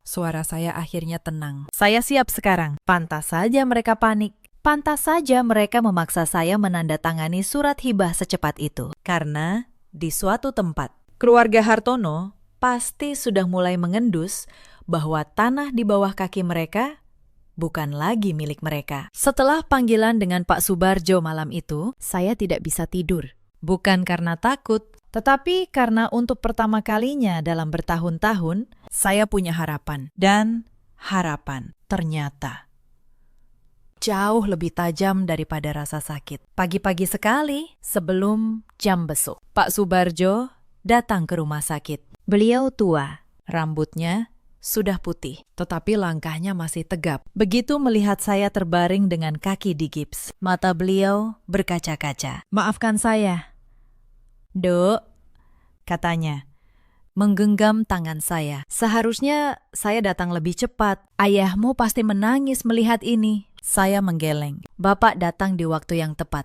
Pak Subarjo membuka tasnya dan mengeluarkan sebuah map tua berwarna kuning gading. Di dalamnya, sertifikat asli rumah menteng, surat perjanjian utang yang ditandatangani almarhum Pak Hartono puluhan tahun lalu, dan wasiat ayah saya yang ditulis tangan. Saya menyentuh kertas-kertas itu dengan tangan gemetar. Tulisan tangan ayah saya. Sudah 2 tahun saya tidak melihatnya. Amin, kata Pak Subarjo serius. Dengan dokumen ini, secara hukum, kamu adalah pemilik sah rumah itu. Tetapi mereka pasti akan melawan. Mereka akan bilang, dokumen ini palsu. Atau utang itu sudah lunas. Kita harus rapi. Kita butuh setiap bukti. Saya auditor.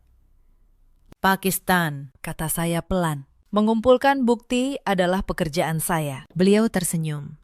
Senyum yang sama seperti senyum ayah saya. Kalau begitu, mari kita bekerja. Saat itu juga, kami menyusun strategi. Pak Subarjo akan menghubungkan saya dengan Pak Gunawan, pengacara terbaik yang beliau kenal. Saya akan meminta visum lengkap dari dokter melalui Suster Mariati. Dan yang terpenting, saya harus berpura-pura. Saya harus membuat keluarga Hartono percaya bahwa saya akhirnya menyerah, supaya mereka lengah.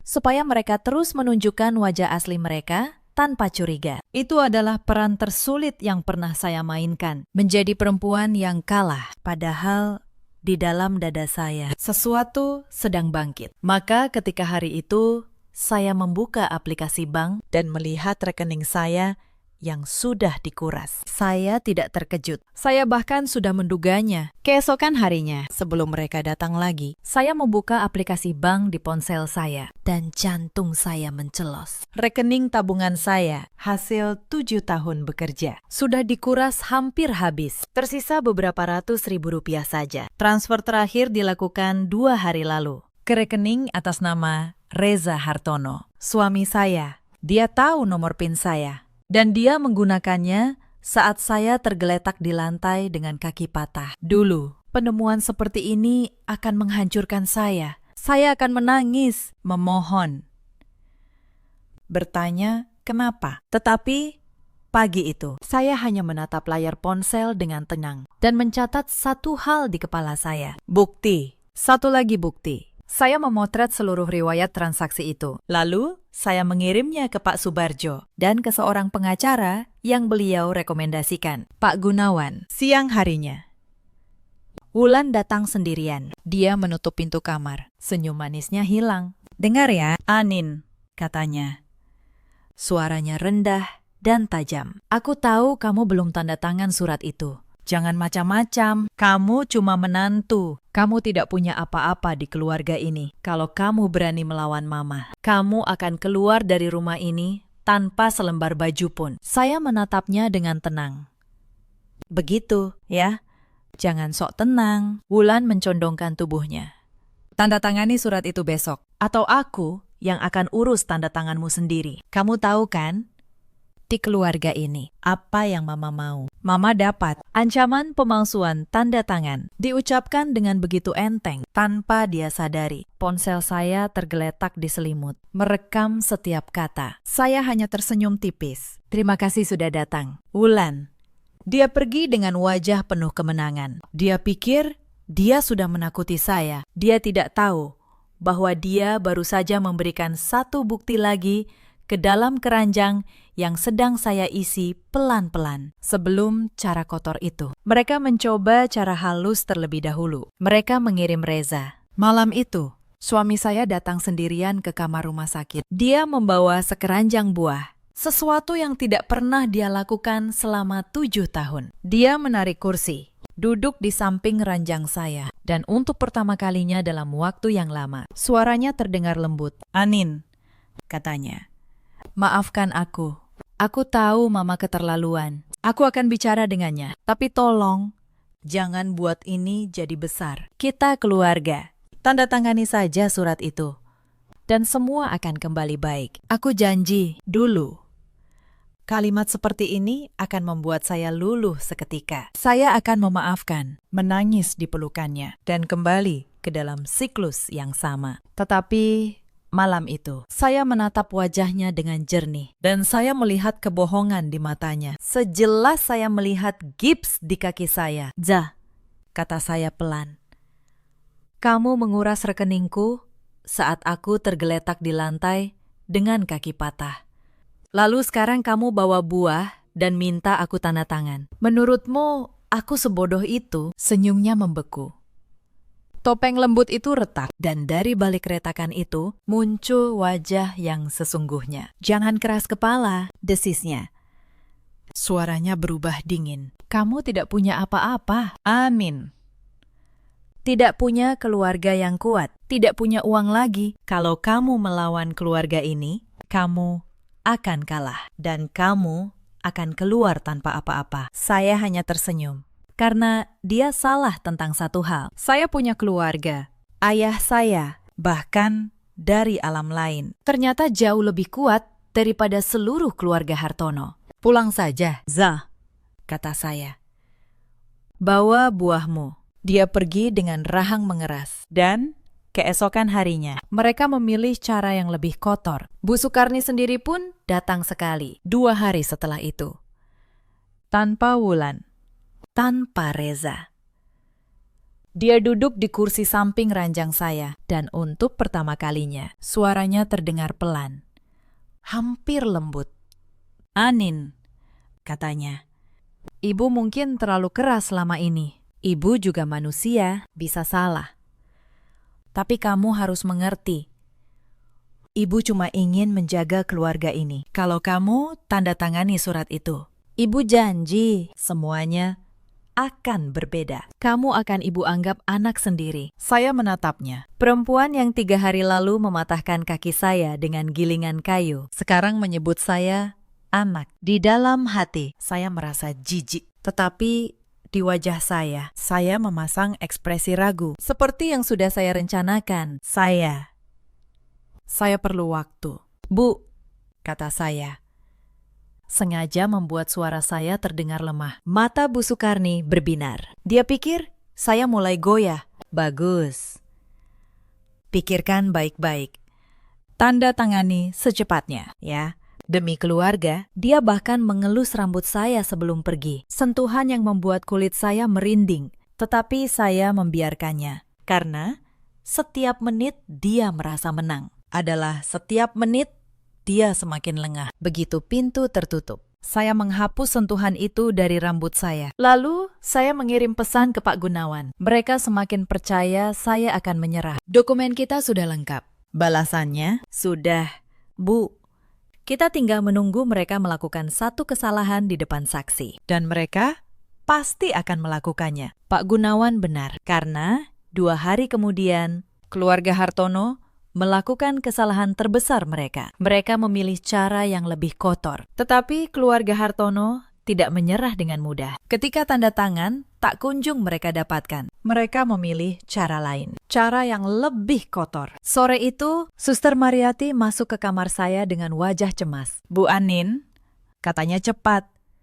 Di lobi bawah ada keramaian. Keluarga ibu datang ramai-ramai. Mereka bilang pada semua orang bahwa ibu punya gangguan jiwa, bahwa ibu yang memukul ibu mertua dan melukai diri sendiri. Dan sekarang, ibu bersembunyi di sini untuk memfitnah mereka. Saya menutup mata sejenak. Jadi inilah strategi mereka. Membalik cerita, menjadikan korban sebagai pelaku. Dari lantai bawah, saya bisa membayangkan keributan itu. Bu Sukarni yang berteriak-teriak, Wulan yang menangis dramatis, Reza yang berdiri dengan wajah prihatin palsu, menjelaskan pada satpam bahwa istrinya tidak stabil. Mereka memblokir lift. Mereka bertanya pada setiap orang, di mana kamar Nareswari? Maksud saya, di mana kamar saya? Dulu, saya akan panik.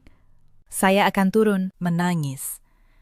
Mencoba menjelaskan pada semua orang bahwa saya tidak gila. Tetapi sekarang, saya hanya menarik napas dalam-dalam. Suster Mariati, kata saya, tenang. Boleh saya minta tolong? Tentu. Bu, tolong rekam keributan mereka di bawah dengan ponsel suster. Terutama bagian saat mereka bilang, saya memukul mereka dan melukai diri sendiri. Jangan lewatkan satu kata pun. Mata Suster Mariati berbinar. Dia mengerti. Bukti.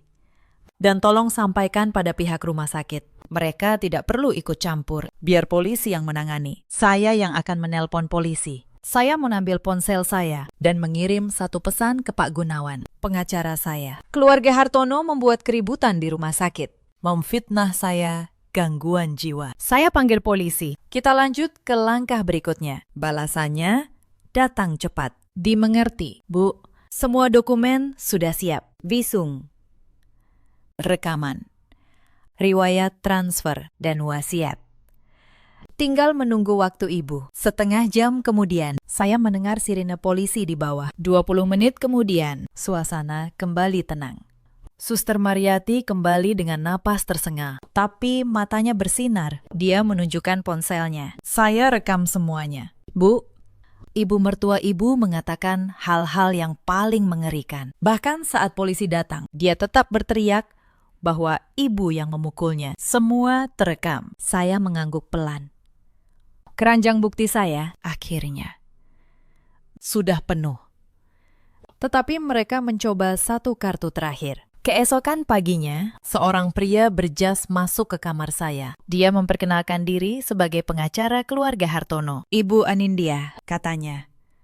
Meletakkan map di meja. Saya datang untuk menawarkan jalan damai. Keluarga bersedia memberi Ibu sejumlah uang sebagai tanda perpisahan baik-baik. Cukup besar. Dengan syarat, Ibu menandatangani surat pelepasan hak dan mencabut semua laporan. Ini tawaran terbaik. Saya sarankan Ibu menerimanya. Saya membaca angka di kertas itu. Memang besar. Cukup untuk membuat banyak orang menyerah. Lalu saya menatap pengacara itu. Pakistan, boleh saya tanya, apakah keluarga Hartono memberitahu Bapak? Alasan mereka begitu ingin saya melepaskan hak atas rumah Menteng. Pengacara itu terdiam. Saya kira tidak, kata saya. Tenang, sampaikan pada mereka. Saya tidak menjual rumah ayah saya, dan saya tidak menjual harga diri saya. Tawaran ini saya tolak. Kita bertemu di pengadilan. Wajah pengacara itu berubah. Dia tahu dari cara saya bicara bahwa saya tidak menggertak. Dia mengemasi mapnya dan pergi tanpa kata. Begitu pintu tertutup, saya menyandarkan kepala saya ke bantal dan menarik napas panjang. Untuk pertama kalinya dalam 7 tahun, saya merasa kuat. Bukan karena saya punya rumah atau punya bukti, tetapi karena saya akhirnya berhenti memohon dan mulai menuntut apa yang menjadi hak saya. Mereka pikir uang bisa membungkam saya. Mereka lupa perempuan yang sudah kehilangan segalanya. Justru tidak punya apapun lagi untuk ditakuti. Mereka pikir keributan di rumah sakit adalah serangan terakhir mereka. Mereka tidak tahu bahwa serangan saya bahkan belum dimulai. Selama 3 hari terakhir di rumah sakit, saya banyak berpikir tentang gadis yang dulu, 7 tahun lalu. Berdiri di bawah pohon flamboyan, percaya bahwa cinta cukup untuk menopang sebuah pernikahan. Gadis itu sudah tiada. Yang tersisa adalah seorang perempuan yang tahu bahwa dunia tidak akan menyelamatkanmu hanya karena kamu baik. Kamu harus menyelamatkan dirimu sendiri. 3 hari kemudian, saya keluar dari rumah sakit. Tapi saya tidak pulang ke Menteng. Pak Gunawan sudah menyiapkan sebuah apartemen kecil yang aman untuk saya. Dan dari sana, dengan kaki masih digips. Saya bekerja. Saya mengumpulkan semuanya. Visum dari rumah sakit ditandatangani dokter yang menyatakan dengan jelas bahwa luka saya akibat pukulan benda tumpul, bukan jatuh.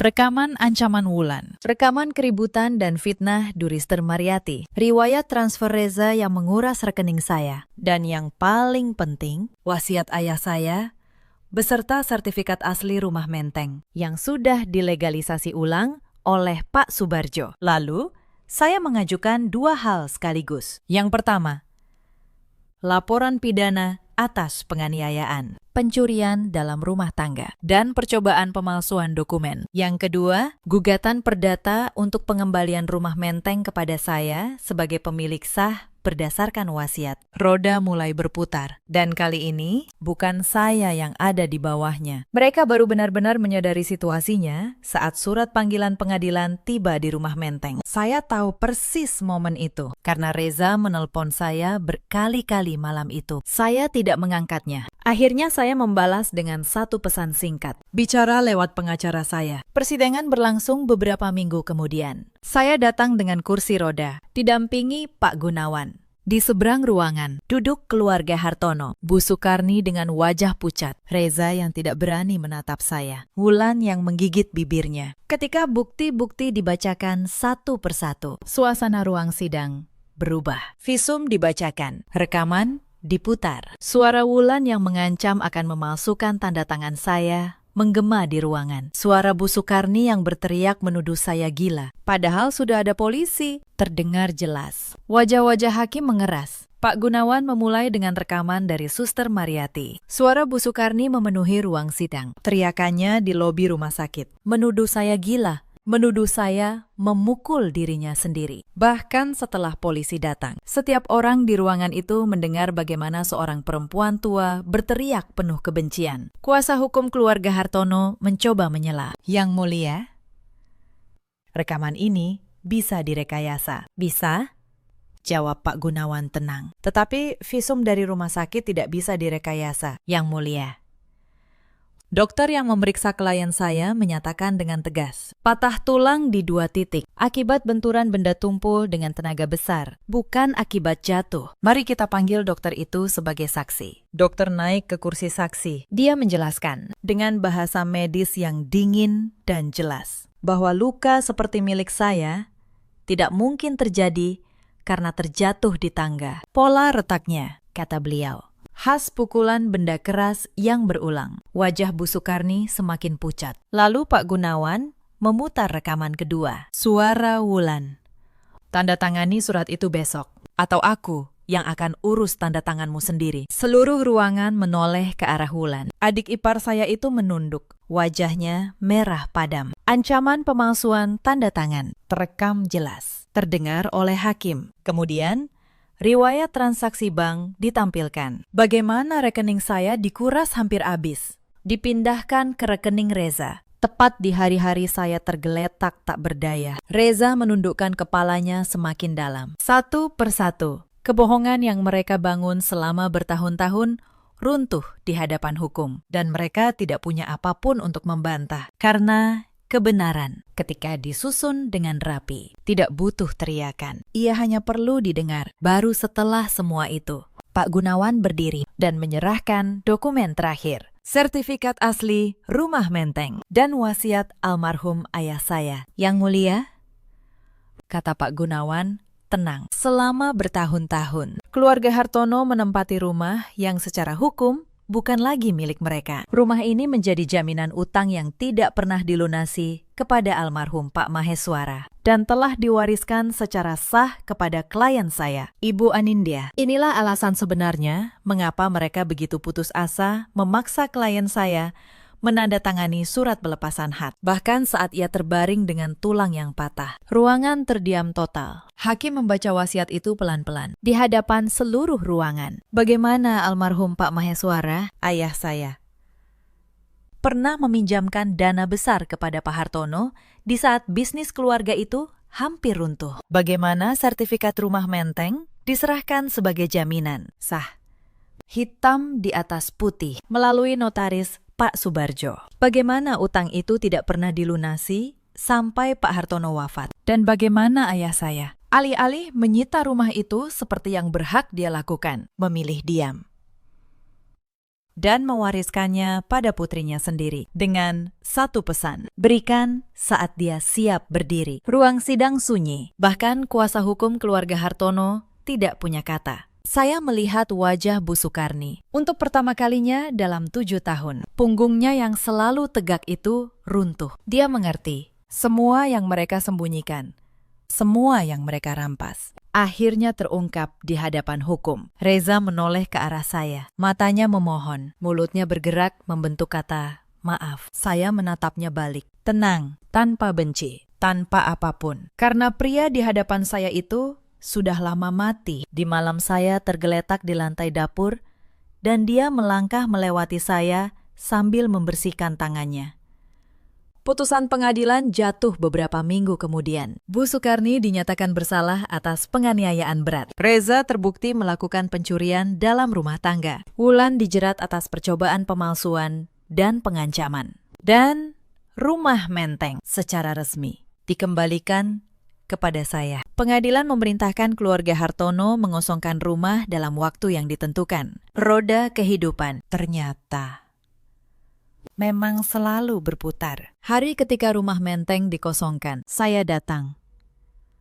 Bukan untuk menertawakan mereka, tetapi karena secara hukum saya harus hadir untuk menerima penyerahan kunci. Saya datang dengan kursi roda, didampingi Pak Subarjo dan seorang petugas pengadilan. Di halaman rumah yang dulu menjadi penjara saya, tumpukan koper dan kardus berserakan. Keluarga Hartono sedang berkemas. Bu Sukarni duduk di kursi taman. Tubuhnya jauh lebih kecil daripada yang saya ingat. Wulan sibuk membawa barang dengan wajah masam, tanpa lagi sedikit pun keangkuhan. Dan Reza berdiri di teras, menatap rumah yang dulu dia banggakan. Rumah yang ternyata bukan miliknya. Ketika dia melihat saya, dia berjalan mendekat. "Anin," katanya lirih, "tolong beri Mama tempat tinggal. Beliau sudah tua." Beliau menyesal. Saya menatapnya dari kursi roda saya. Pria yang dulu berjanji melindungi saya seumur hidup di bawah pohon flamboyan. Pria yang melangkahi tubuh saya yang patah, seolah saya hanya sampah di lantai. "Reza," kata saya tenang. "3 hari aku berbaring dengan tulang patah.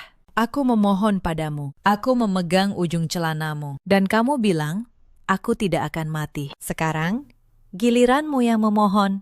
Tapi aku tidak akan melakukan apa yang kamu lakukan padaku. Aku tidak akan menendangmu saat kamu jatuh." Wajahnya menyala dengan harapan. "Aku hanya akan pergi," lanjut saya, "karena kalian sudah tidak ada hubungannya lagi dengan hidupku." Saya memberi isyarat pada petugas untuk membalikan kursi roda saya, dan saya meninggalkan rumah itu untuk terakhir kalinya, tanpa menoleh ke belakang. Beberapa minggu setelah putusan, telepon saya berdering. Nomor tak dikenal. Saya hampir tidak mengangkatnya. Tetapi sesuatu membuat saya menekan tombol hijau. Suara di seberang sana terbata-bata. Suara seorang perempuan tua yang sudah kehilangan seluruh kekuatannya. Bu Sukarni. Saya hampir tidak mengenali suaranya. Dia bercerita dengan susah payah bahwa setelah keluar dari kantor polisi, dia jatuh dan terkena stroke. Setengah tubuhnya kini tidak bisa digerakkan. Bicaranya pelan dan kabur. Rumah sudah harus dikosongkan. Mereka akan kembali ke kampung halaman. "Amin," katanya. Suaranya tertahan tangis. "Maafkan kami. Keluarga Hartono telah mengecewakanmu. Kami sedang membayar semuanya. Kami benar-benar membayar semuanya." Saya mendengarkan sampai dia selesai. Lalu saya bertanya dengan suara yang tenang, tanpa emosi. "Sudah selesai bicaranya, Bu?" Di seberang sana, hanya ada isak tangis yang tertahan. "Permintaan maaf itu," kata saya pelan, "simpan saja. Katakan pada anak ibu, pada keluarga ibu, pada leluhur ibu. Saya tidak membutuhkannya. Saya tahu kami tidak pantas," bisik Bu Sukarni. "Saya hanya ingin kamu tahu. Kami sedang membayar segalanya. Itu urusan ibu sekeluarga," kata saya. "Sudah tidak ada hubungannya lagi dengan saya." Lalu, saya menutup telepon. Saya berdiri di balkon apartemen. Matahari sedang tenggelam di cakrawala. Sinar terakhirnya menghilang perlahan, dan langit berubah menjadi biru keunguan yang dalam. Lampu-lampu jalan mulai menyala satu persatu, menerangi jalan pulang orang-orang. Saya mengontrak ulang rumah Menteng itu kepada sebuah yayasan, tempat penampungan bagi perempuan korban kekerasan rumah tangga. Saya tidak ingin tinggal di sana. Terlalu banyak kenangan, tetapi saya ingin rumah yang dulu menjadi penjara saya, kini menjadi tempat berlindung bagi perempuan lain yang sedang ketakutan seperti saya dulu. Suster Mariati kini bekerja paruh waktu di yayasan itu. Mbak Asi, pembantu yang dulu menyelimuti saya di lantai dapur, saya ajak ikut bekerja di sana dengan gaji yang layak dan tanpa rasa takut. Ibu saya, untuk pertama kalinya dalam 7 tahun, bisa memeluk anaknya kapanpun beliau mau. Kaki saya masih terasa nyeri kadang-kadang, tapi saya bisa berjalan lagi, pelan, tapi tegak. Cerita ini mengajarkan satu hal, bahwa kesabaran bukanlah kelemahan, dan diam bukan berarti kalah, tetapi ada batas. Dan ketika seseorang menginjak harga dirimu sampai ke tulang, kamu berhak untuk berhenti memohon dan mulai berdiri. Di luar sana, ada banyak perempuan yang seperti saya dulu, yang menelan setiap penghinaan demi menjaga sebuah rumah tangga, yang mengira kalau mereka cukup sabar, suatu hari semuanya akan berubah. Saya ingin kalian tahu, menjaga rumah tangga tidak pernah berarti menghancurkan diri sendiri. Di luar sana, ada juga banyak suami seperti Reza yang memilih diam saat seharusnya melindungi, yang mengira cinta bisa digantikan dengan ketaatan pada orang tua yang salah. Dan ada pula para ibu mertua yang mengira kekuasaan di dalam rumah akan bertahan selamanya. Padahal roda selalu berputar. Dalam hidup, kita selalu punya pilihan. Kita bisa terus menunduk, atau kita bisa berdiri. Saya memilih berdiri. Badai yang dulu mematahkan sayap saya, pada akhirnya justru mengajari saya cara terbang lagi. Terima kasih sudah menemani saya sampai akhir. Kalau kisah ini menyentuh hatimu, ceritakan kisahmu sendiri di kolom komentar. Sampai jumpa di cerita berikutnya.